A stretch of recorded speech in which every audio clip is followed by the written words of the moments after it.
ಬೇಸಿಗೆ ಕಾಲದಲ್ಲಿ ಈಗೆಲ್ಲ ವಿದ್ಯಾರ್ಥಿಗಳಿಗೆ ರಜದ ಒಂದು ಸಮಯ.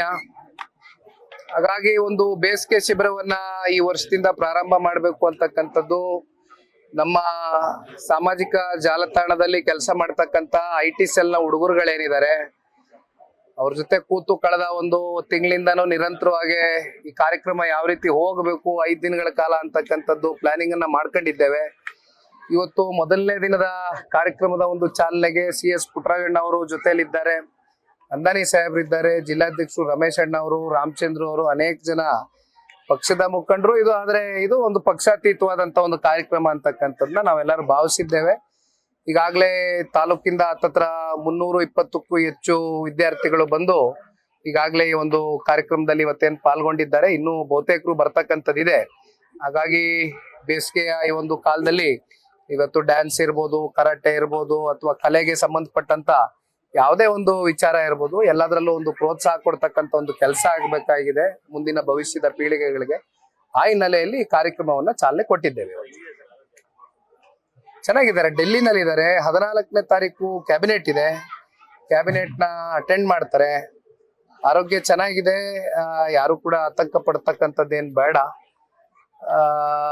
ಬಹುಶಃ ಅವರ ತಂದೆ ತಾಯಿಯ ಒಂದು ಒಳ್ಳೆ ಕೆಲಸ ಕಾರ್ಯ ಅವ್ರಿಗೆ ಒಂದು ಶ್ರೀರಕ್ಷೆಯಾಗಿ ಅವರ ಒಂದು ಆರೋಗ್ಯವನ್ನ ಕಾಪಾಡುತ್ತೆ ಅಂತಕ್ಕಂಥದ್ದು ಒಂದಾದ್ರೆ, ಮತ್ತೆ ನಾಡಿನ ಜನತೆಯ ಪ್ರತಿನಿತ್ಯ ಅವರ ಆರೈಕೆ ಪ್ರೀತಿ ಸನ್ಮಾನ್ಯ ಕುಮಾರಣ್ಣ ಅವರ ಆರೋಗ್ಯದಲ್ಲಿ ಏನಾದ್ರೂ ಸಣ್ಣ ಪುಟ್ಟ ಏರುಪೇರುಗಳಾಗಿದ್ರೆ ಎಲ್ಲವೂ ಕೂಡ ಸರಿ ಹೋಗ್ಲಿ ಅಂತಕ್ಕಂಥದ್ದು ಅವರ ಪ್ರಾರ್ಥನೆ ಏನಿದೆ. ಆ ಪ್ರಾರ್ಥನೆಗೆ ಖಂಡಿತವಾಗ್ಲೂ ಏನೂ ಆಗೋದಿಲ್ಲ. ಸನ್ಮಾನ್ಯ ಕುಮಾರಣ್ಣ ಅವ್ರಿಗೆ ಚೆನ್ನಾಗಿದ್ದಾರೆ, ಯಾವುದೇ ಆರೋಗ್ಯದಲ್ಲಿ ಏನು ಸಮಸ್ಯೆ ಇಲ್ಲ.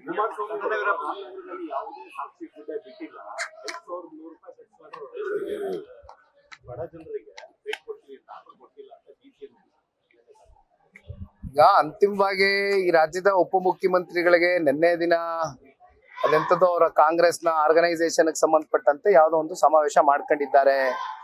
ಅಲ್ಟಿಮೇಟ್ಲಿ ಇವತ್ತು ನಮ್ಮನ್ನ ಅವರು ದೂರ್ತಕ್ಕಂತ ಒಂದು ಕೆಲಸ ಮಾಡಬೇಕಾಗಿದೆ, ಒಂದು ರಾಜಕೀಯ ಪಕ್ಷವಾಗಿ ಮಾಡಿದ್ದಾರೆ. ಆದ್ರೆ ರಾಮನಗರ ಜಿಲ್ಲೆಯಲ್ಲಿ ಸನ್ಮಾನ್ಯ ದೇವೇಗೌಡರು ಸಾಹೇಬರು 94ನೇ ಇಸ್ವಿಯಲ್ಲಿ ಏನು ಪಾದಾರ್ಪಣೆಯನ್ನ ಮಾಡಿದ್ರು, ಸತತವಾಗಿ ಈಗಾಗಲೇ 3 ದಶಕಗಳು ಕಳೆದಿದೆ, 30 ವರ್ಷ ಆಗಿದೆ. ಈ 30 ವರ್ಷದಲ್ಲಿ ಕುಮಾರಣ್ಣ ಅವರು ಏನೇನ್ ಮಾಡಿದ್ದಾರೆ, ದೇವೇಗೌಡರು ಸಾಹೇಬರು ರಾಮನಗರ ಜಿಲ್ಲೆಯ ಸರ್ವತೋಮುಖ ಅಭಿವೃದ್ಧಿಗೆ ಯಾವ ರೀತಿ ಕೈ ಜೋಡಿಸಿದ್ದಾರೆ, ಅಧಿಕಾರ ಇರ್ಲಿ ಇಲ್ಲದೆ ಹೋಗ್ಲಿ ಅಂತಕ್ಕಂಥದ್ದು ಜಿಲ್ಲೆಯ ಜನತೆಗೆ ಪ್ರತಿಯೊಂದು ಕೂಡ ಬಹಳ ಸೂಕ್ಷ್ಮವಾಗಿ ಗಮನಿಸಿದ್ದಾರೆ. ಹಾಗಾಗಿ ಅವರ ರಾಜಕೀಯದ ಹೇಳಿಕೆಗಳು ಅವ್ರು ಕೊಡಬೇಕಾಗಿದೆ, ಕೊಟ್ಟಿದ್ದಾರೆ ಅಷ್ಟೇ. ಅದಕ್ಕೆ ಹೆಚ್ಚಾಗಿ ಮಹತ್ವ ಕೊಡ್ತಕ್ಕಂಥ ಅಗತ್ಯತೆ ಇಲ್ಲ. ನನಗ್ ಗೊತ್ತಿಲ್ಲಪ್ಪ ಅದು ಯಾವ್ದು ಮಾತಾಡ್ತಾ ಇದಾರೆ ಅಂತ. ನಮ್ ನಾಟ್ ಅವೇರ್ ಆಫ್ ಇಟ್. ಯಾರು ಯಾವಾಗ 5,000 ರೂಪಾಯಿ 100 ರೂಪಾಯಿ ಕಟ್ಸ್ಕೊಂಡಿದ್ರಂತೆ, ಯಾವಾಗ ಕಟ್ಸ್ಕೊಂಡಿದ್ರಂತೆ? No I am not aware of this. ನನಗೆ ಗೊತ್ತಿಲ್ಲ ಏನ್ ಹೇಳ್ತಾ ಇದ್ದಾರೆ.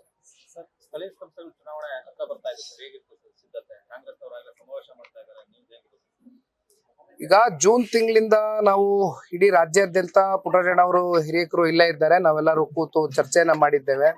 ಎಲ್ಲ ಹಿರಿಯಕರ ಸಮ್ಮುಖದಲ್ಲಿ ಜೊತೆಯಲ್ಲಿ ಸನ್ಮಾನ್ಯ ದೇವೇಗೌಡರು ಸಾಹೇಬರ ಮಾರ್ಗದರ್ಶನ ಇದೆ. ಕುಮಾರಣ್ಣ ಅವರ ನಾಯಕತ್ವದಡಿ ಇವತ್ತು ಪಕ್ಷ ಕಟ್ತಕ್ಕಂಥದಕ್ಕೆ ಬಹುಶಃ ಜಿಲ್ಲಾ ಪಂಚಾಯತಿ ತಾಲೂಕು ಪಂಚಾಯತಿ ಚುನಾವಣೆಗಳನ್ನ ಅತಿ ಶೀಘ್ರದಲ್ಲೇ ನಾವೇನು ಎದುರು ನೋಡ್ಬೋದು. ಅದಕ್ಕೋಸ್ಕರ ಇವತ್ತು ಪಾರ್ಟಿ ಆರ್ಗನೈಸೇಷನ್ ಕುರಿತಾಗಿ ಈಗ ನಮ್ದಾದಂತ ಒಂದು ತಂಡವನ್ನ ರಚನೆ ಮಾಡ್ಕೊಳ್ತಾ ಇದ್ದೇವೆ. ಡಿವಿಷನ್ ವೈಸು ಸಾಕಷ್ಟು ಜನ ಹಿರಿಯಕರು ಇವತ್ತು ಆ ತಂಡದಲ್ಲಿ ಇರ್ತಾರೆ. ಒಟ್ಟಾರೆಯಾಗಿ ಜೂನ್ ತಿಂಗಳಿಂದ ನಮ್ಮ ಪ್ರವಾಸವನ್ನ ಚಾಲನೆ ಕೊಡ್ತಾ ಇದ್ದೇವೆ.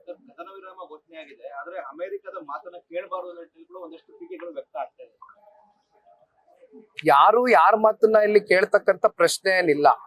ಏಕೆಂದ್ರೆ ಪಹಲ್ಗಾಮ್ನಲ್ಲಿ ನಡೆದಂತ ಕಳೆದ ತಿಂಗಳು 28ನೇ ತಾರೀಕು ಆ ಒಂದು ಘಟನೆ ಏನಿದೆ, ಬಹುಶಃ ಇಡೀ ಭಾರತ ದೇಶದಲ್ಲಿ ಸಾಕಷ್ಟು ಅಮಾಯಕರು ಮುಗ್ಧರು ಟೂರಿಸಂಗೋಸ್ಕರ ಏನು ಹೋಗಿದ್ರು, ಹತ್ತತ್ರ 28 ಜನ ಭಾರತೀಯರು ಅವತ್ತು ಏನು ಸಾಕಷ್ಟು ಜನ ಹೆಣ್ಮಕ್ಳ ಒಂದು ಕುಂಕುಮವನ್ನ ಅಳಿಸ್ತಕ್ಕಂತ ಒಂದು ಕೆಲಸ ಭಯೋತ್ಪಾದಕರು ಮಾಡಿದ್ರು. ಅದಕ್ಕೆ ತಕ್ಕವಾದಂತ ಒಂದು ಉತ್ತರ ಕೊಡಬೇಕು ಅಂತಕ್ಕಂಥದ್ದು ಏನು ಆಪರೇಷನ್ ಸಿಂಧೂರ್ ಅಂತಕ್ಕಂಥ ಒಂದು ಕಾರ್ಯಾಚರಣೆಯನ್ನ ದೇಶದ ಗೌರವಾನ್ವಿತ ಪ್ರಧಾನ ಮಂತ್ರಿಗಳು ಪ್ರಾರಂಭ ಮಾಡಿದ್ದಾರೆ. ಒಟ್ಟಾರೆಯಾಗಿ ಇವತ್ತು ಮೊನ್ನೆ ದಿನ ಈ ಕದನ ವಿರಾಮ ಆಗಬೇಕು, ಸೀಸ್ ಫೈರ್ ಅಂತಕ್ಕಂಥದ್ರ ಬಗ್ಗೆ ಏನ್ ಚರ್ಚೆ ಬಂತು, ಅದಾದ್ಮೇಲೂ ಕೂಡ ಶ್ರೀನಗರದಲ್ಲಿ ಮತ್ತೆ ಕೆಲವೊಂದಷ್ಟು ಡ್ರೋನ್ಗಳು ಇವೆಲ್ಲ ಆರಿಸುವ ಮೂಲಕ ಪಾಕಿಸ್ತಾನದವರು ಬಹುಶಃ ಒಳಗಡೆ ಅವ್ರಿಗೆ ತಳಮಳ ಇದ್ರೂ ಕೂಡ ಇವತ್ತು ಯುದ್ಧಕ್ಕೆ ಕಾಲ್ ಕೆರ್ಕೊಂಡ್ ನಿಂತಿರ್ತಕ್ಕಂಥದ್ದು ನೋಡಿದಾಗ ಬಹುಶಃ ಇದಕ್ಕೆಲ್ಲ ತಕ್ಕವಾದಂತ ಉತ್ತರ ದೇಶದ ಗೌರವ